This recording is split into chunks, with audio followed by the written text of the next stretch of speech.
Hey guys, welcome back to my channel, and hello if you're new. I'm Leona and I have a service dog in training named Athena, who if you want to see more on, you can find videos about her all over my channel or with her in them. So yeah, anyways, today I'm going to be doing a video regarding a specific item that I get a ton of questions about, and that is our mobility harness. So more specifically, why I have a mobility harness already when Athena is only a year old, and why I introduce it so early. So in all honesty, it's a pretty basic answer, and it's because mobility harnesses is so different to move in from a regular say fleece harness, due to like the handles and everything else. So I don't like to go out and buy like a full set of mobility stuff when my dog is like, 4 months old. Like that's not something I'll do. But I did go out and get her a leather yup, and I just got like the pet style yup harness when she was 5 months old, 6 months, somewhere in there. I got her one because leather is so different to move in from fleece. Like the material is different, it feels different, it's heavier and all that kind of stuff. And from a young age, like from first bringing her home, I could tell that she had, just from like what we place on her and her reactions, she had an aversion, and still has an aversion, to heavier gear. So all of her stuff has to be lightweight.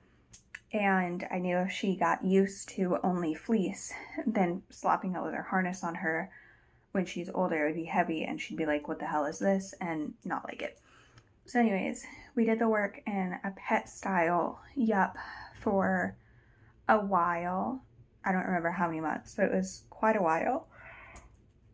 And then I found in the yup Facebook group somebody selling a harness secondhand that was full mobility, and it was a really good price for what it was. So I went ahead and purchased it and introduced it. And it was definitely a scenario where for Athena specifically, she had to get used to it. And it was a lot of like, okay, how the hell do I move with this handle on my back? Like, what is this? What's that? And a lot of just like, here's 5 minutes where she, eats in it, or something similar, where it was a lot of, just getting used to moving in said harness. So I guess like the biggest aspect is you don't buy it early. Like don't get it for a 6-month-old puppy. They're going to grow out of it in a month. But I got this one right around a year, when she hit a year old. And we could kind of guess her predicted adult size. So I don't think she'll outgrow this by the time she gets older. The only thing I can think of that may need to be changed is possibly shortening the handle, but in all honesty, like shortening this handle can be done at like a leather shop here, or I can send it back to Yup and they can do really easily. But it's that kind of thing. So anyways, the biggest thing is I introduce it early because having a handle on their back means they have to tuck differently. It means they have to move differently. I mean, they technically don't, but it's a lot of like when it first gets placed on their back, they have to figure out how to move with the added weight and this added thing on their back. That kind of thing. For Athena, so it's not on this harness because I actually ordered it and ended up too long, so I resold and bought a new one.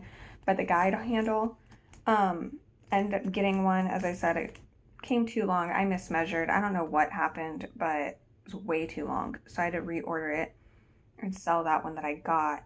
And moving with like this handle that's, rigid on her back is difficult. I mean, for a dog. So I had to do that and fix that kind of thing. I'll let her figure out how to move with that going on, and all that kind of stuff. So it's just, so basically summarizing everything, introduce the mobility harness early, and why I do is so that she knows how to move. She knows how to tuck. It's something that I will do with every single one of my dogs and have done with every single one of my dogs. So with Aries, when I adopted him, like when I first got him, he was in the same size as Belle for mobility harnesses. So I actually introduced his like a Bridgeport to him at 10 months because he actually works better in heavier gear. So definitely did Bridgeport. So I actually introduced that at 10 months, and then that fit him until after he was cleared from mobility. And then he like filled out. And it was like, you know, there was no growth, like joint wise. It was just like muscle build and stuff. And he like filled out girth wise kind of thing and outgrew it. So I had to get the size up. But it was like getting the size up. The only thing he had to get used to was Belle's Bridgeport was the leather with like nylon straps, and then the one that I got him was full leather, so he had to get used to the leather shoulders and how those worked. But it didn't take him long, thanks to having how long he had been introduced to the mobility harness and how early and all that kind of stuff. With Athena, it's like thanks to having this handle and, you know, how early we're introducing it now, then upon clearance, obviously, we won't have to go in and retrain her with her tuck or her heel or everything else. It's something that we're working on now on. The reason I say her heel is because I use an offset guide. So she has an extremely tight heel. So with the offset, it's like where she stands right now for her heel, it knocks my legs. So I'm trying to like work on her like coming out a bit farther. So like right now she like walks like this, you know, like almost right on top of me. And I'm trying to get her to say like walk like that. And I mean like, you know, obviously this isn't an accurate description, but it's like that kind of thing where it's just a little bit more space. You know, and figuring all that out, getting her positioning right. Tucking in classes, I mean under desks, you know, that kind of stuff. It's completely different if you have, you know, a 6-inch handle on your back versus if you have nothing there. Backing out of desks. When I first got her, I trained her to back out instead of going forward. And with the guide handle, she can't back up the same way because the handle can get caught and then it can like push forward and be really uncomfortable for her. So I'm trying to retrain her to like go forward or to like turn around and then come out, that kind of thing, but don't back up, you know, all that kind of stuff. And it's all stuff that can get taught now. And then it's that kind of thing. And then like introducing like foundations for mobility work. I'm not doing any mobility work, obviously. I mean, she's only a year old, but it's introducing the foundations. Like for guide work, I've begun introducing directions, like teaching her forward means this, you know, going left, right, back, you know, that kind of stuff where she knows that now. Or, you know, like that kind of stuff. Or, you know, I don't hold on to the handle, but she started getting the gist of basically like how her body should move when counterbalance is going to be needed. Once again, not doing mobility on her, no touching of the handle in this scenario, but like when I get dizzy and she'll like watch me and see that like, let's say I'm going this way and she'll like, you know, lean this way, and it's obvious with the handle and how it like faces kind of thing because her whole body moves. And the whole point of counterbalance is they lean the opposite direction and, you know, counterbalance, they counterforce, that kind of stuff. Anyways, so before anybody says anything, Athena is over 50% of my body weight currently, and she still has some filling out to do, as well as some growth, obviously, because she's only a year old. I am going to be taking her in for prelims for her joints in 6 months when she's a year and a half old. And that way we can just get everything checked out, make sure it's all growing correctly, everything's looking good. I was going to get it checked at a year, but obviously I'm on campus and the vet that I'm using is closer to home. So that's an hour drive, and I don't want to do that during the week because that means that, you know, she's got to recover, and that's going to be, you know, at least the whole day that she's out. And with classes and everything else, that's just something that's really hard to balance. And obviously weekends are out because my vet's not open for weekends.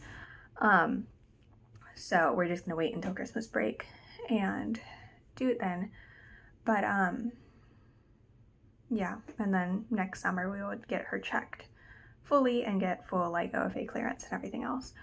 But anyways, I kind of hope this answers questions. I do want to reiterate once again, it doesn't matter how many mobility setups you see. So the biggest thing is Athena is just about as tall as she's going to get. There's a chance she might grow like an inch max, but the likelihood of her, getting much taller is very slim. She should fill out more. She should build a lot more muscle, that kind of stuff as she grows. But we don't know for certain. I do want to say she is now bigger than Belle is, which is a big thing. I don't think anybody on here has realized like how big she's gotten, because I haven't been doing like the monthly updates because I've been forgetting. So yeah, but she's now bigger than Belle was, and that says something. And Belle is still like a good size for heavy mobility for me.